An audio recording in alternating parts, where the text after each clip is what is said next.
because they fail to make noise. The media fraternity has been rattled again, and a new battle in defense of press freedom has formally resumed.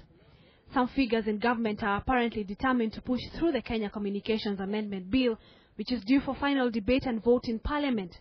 It is a bill that the media is vehemently opposed to, and they have every reason to.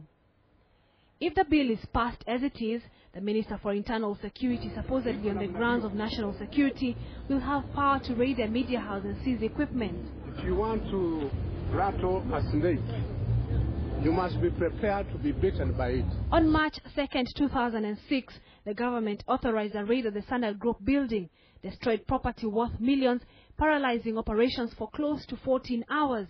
The ICT bill would admit, as perfectly legal, such an act. Its glaring flaws aside, the bill will also be a key test for Parliament and MPs. Against serious odds in the late 80s and throughout the 90s, the media kept the message of political reforms alive. This is a period that produced a majority of politicians in whose hands the fate of press freedom will be when the ICT bill comes to Parliament. From the fight for multi-party democracy to the minimum pre-election reforms of 1997, famously known as the IPPG, the role of the media is widely acknowledged even among members of Parliament. Independence is by far the most vital dimension of the free press.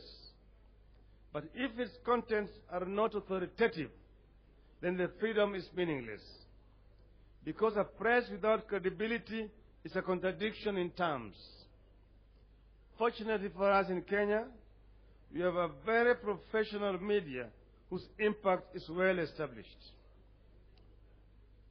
So well that the entire political class waits with bated breath to watch the evening news and the morning newspapers. This is a role that should not be forgotten as members of Parliament debate the ICT bill. Should they choose to pass the bill, members of Parliament would be taking the country on a journey back in time, a journey back to a dark past of open suppression of essential freedom. It is inexcusable for the government to pass a draconian law that will potentially suppress the very medium that has played a huge role in setting a positive agenda for this country. Now, Parliament should also remember that freedom of the press is a prerequisite to democracy.